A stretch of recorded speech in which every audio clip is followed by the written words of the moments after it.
All right, we are live. This is the thing with technology. It is. We want to have some fun with it. We want to do some cool things with it, but sometimes it just is smarter than us. We are coming to you from the Marquee Show here in Chicago. Jeez, I'm so used to saying Las Vegas. I know. Every show we do is in Las Vegas. It's Las like, Vegas. we're not in Vegas. Awesome. It's like, wow, there's humidity outside. I know. The air does not dry my sinuses out. Oh, man. But yeah, we are at the Marquee Show here in Chicago. And I'm speaking with Dr. Drax. A lot of you, we watch their shows and we talk business and such. But Drax, really what I want to kind of start talking a little bit today, especially since we're going out to IGTV for the first time. Yay! Yes. This is our first show we're doing this at.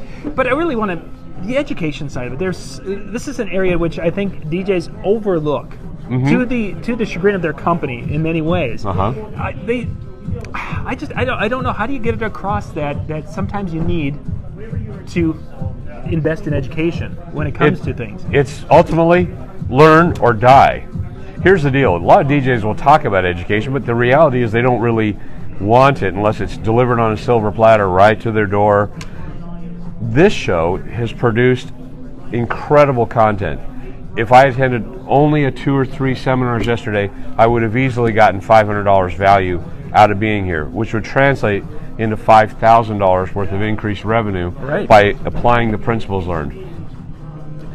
The reality is nobody knows everything, and no matter what you think you know, you don't know everything. You can learn from everyone and everybody, and DJs are unfortunately the victims of themselves. Yes. When they fail to want to, even photo boothers, when they fail to want to embrace the idea of learning, continuous learning, they immediately start placing roadblocks and barriers to their business. All of a sudden they go, a few weeks later they'll post on Facebook, well, my customer canceled my event and went with somebody for less. Well, and you find out that they had only requested a $50 deposit. Well, duh. If you only ask for $50 and someone else is $400 cheaper than you, they can toss $50. The issue is you didn't communicate to them that you were more valuable and worth that price gap. And that's what you learn at conferences and workshops. You see, you can't learn everything in an instant. Yeah. It's a continual, it's like, if you look at irrigation, the most effective irrigation isn't a mass flooding. It's a constant drip of water to the plant, and it grows. And that's what has to happen for you and your business, is a constant absorption of education with Disc Jockey News TV, with the Marquee Show. Yeah. And that's what has to happen, guys and girls, is this is the things that will change your life. It's why the ADJA is everywhere. We support every educational event that's held in our industries. Yeah, and that's to help you guys. Exactly. You're at the ARMS DJ event. Yep. You're here in Chicago doing that. You were in Milwaukee. Midwest DJs Live. And we're in Las Vegas. We're in Atlantic City. Yeah. We're going to be in a couple of spots with ARM DJs as they go on their little extended regional tour, extended tour. And that's because we believe in education. Because you need to learn it.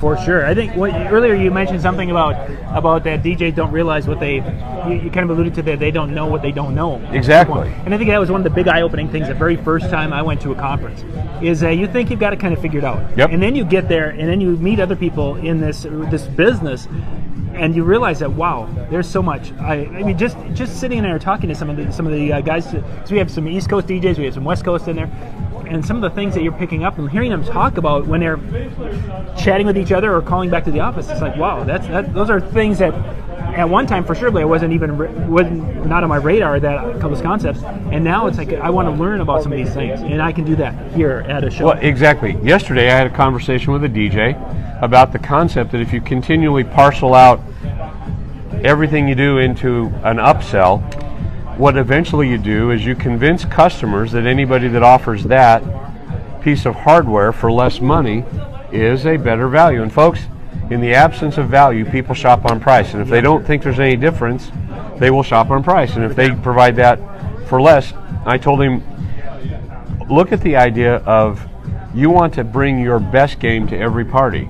So you want to price your events where you can use whatever tools you have to make the event the best, because you don't know if somebody is in that audience and you didn't bring video because, well, the customer wasn't willing to pay me an upsell, but there's a customer in the audience that goes, this is a great DJ. Too bad he doesn't have video. Yeah, I would love to have seen that. Yeah. And yet the guy goes, I got video. Well, it's too late. You're up. You're not even. You don't. And even that's get on exactly it. And this guy was like, and I go, you just got your money for being here, because, and it's not they have to adopt my philosophies, but it's a matter of taking a broad thought of how you do things, not following the herd, looking at how I can best maximize my business. We were talking about pricing, and you can't just set your price because somebody says you should charge a price or do a price, but you have to have a plan, like we've done on our Disc Jockey News episodes, that you need to raise your price because your customers tell you you're worth more, and because people want you so badly. You've got more people willing to hire you and pay you that fee than you can possibly service. That brings opportunity. Lateral growth as a multi-system company, or vertical growth in your price. It's a no-brainer. This is simple logic. And you know, folks, this is what every business does, whether you're selling bicycle pumps, running a taco truck, or running a mobile DJ business. For sure. It all comes down to these tools, and guess where you learn them? You learn them here at conferences, and of course you learn them on Disc Jockey News TV.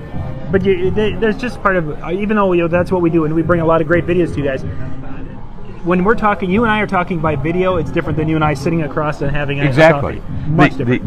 The concept of communication person to person, like even this interview today, is much more fluid and dynamic than when we're talking via Zoom chat. And here's the thing, we're not really saying you got to watch this, you got to do that. We're talking you have to have an attitude of education. Readers are leaders, learners are producers. All of the greatest people that have done amazing things in our society were people that were constantly learning. They weren't saying, I am really good, therefore I have reached the epitome. You know, Steve Jobs, he created a transformative device that literally changed telecommunications. Why? Because he simply failed to accept the status quo. Even though he was producing a great product, he goes, my phone sucks.